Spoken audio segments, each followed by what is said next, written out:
wis ora ngopeni anak, wis ora ngopeni bojo, wis ora ngenakne sesuk ki mangan apa wis ora ngenakne. Wis ora pikiran lah ngono. Iki kok mlaku tegada dikai wong. Nek gimana sih, kiko kopi bayar ora? Berarti mulai kumpate gane.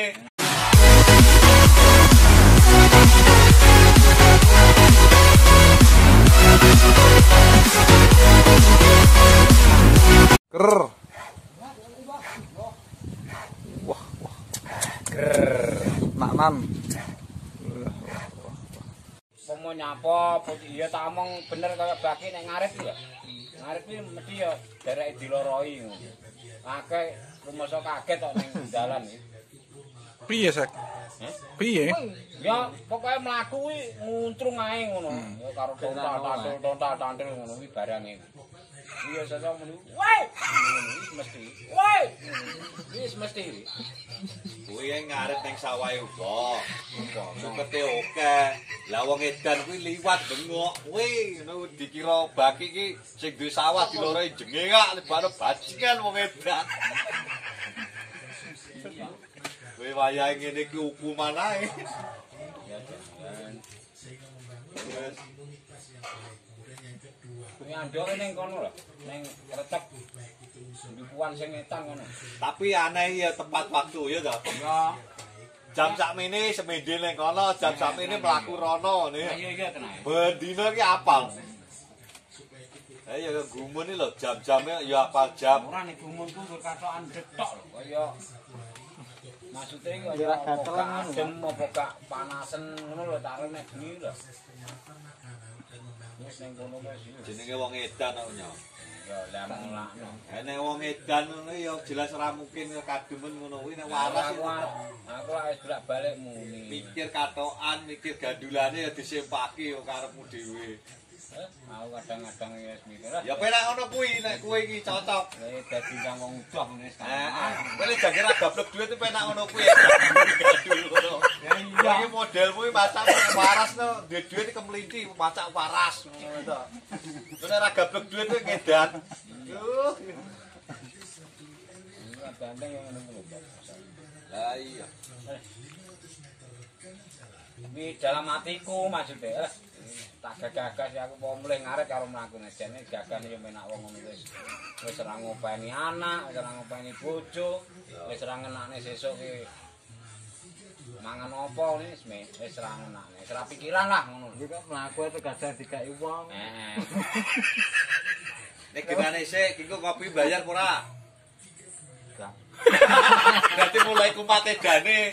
Ya wis menak ngono kuwi wis pas Ora podo. disebut karo rokok ada Ada. Rokok itu wae ya. Ora tuku dhewe. Dadi waras dikai ditampani. Lah ngekek yo bendino teladan, kuwi sing kei itu sapa? Iki ora ngerti kok. Iki ora ngerti anuku mare. Iya yo. Ngerti alur. Bete ya ngono.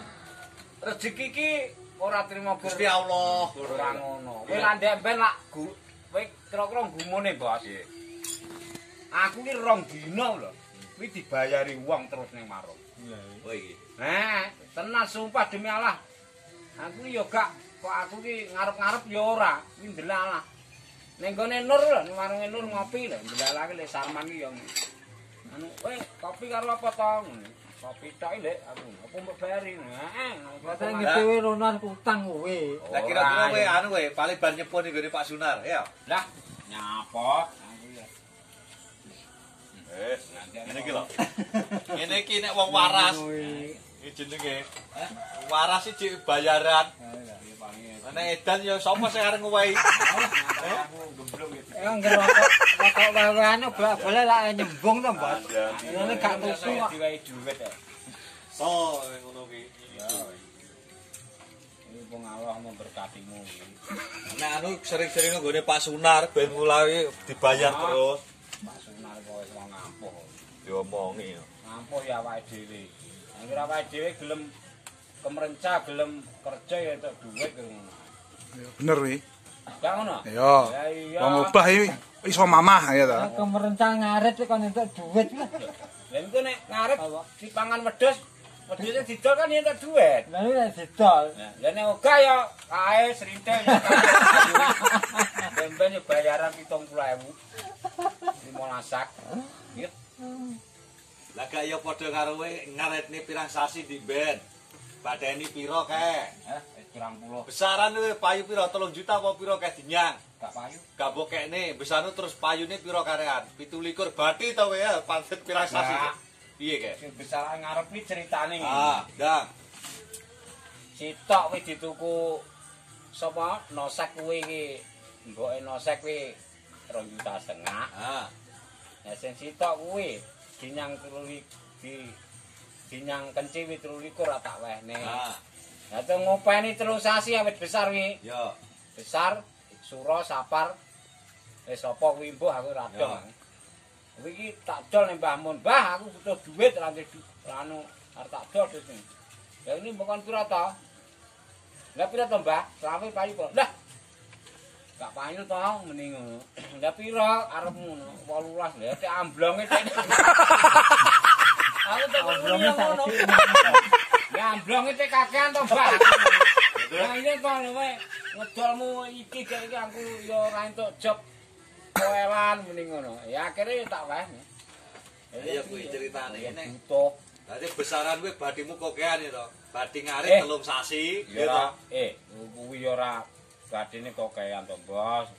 Wonten ayo wong openi wi awet cilik lho, tak openi karo tengah taun. Wis saiki lho kowe rapor badhi piye? Besaran dinyang 23. Bar mbok openi neh gak mbok kene to.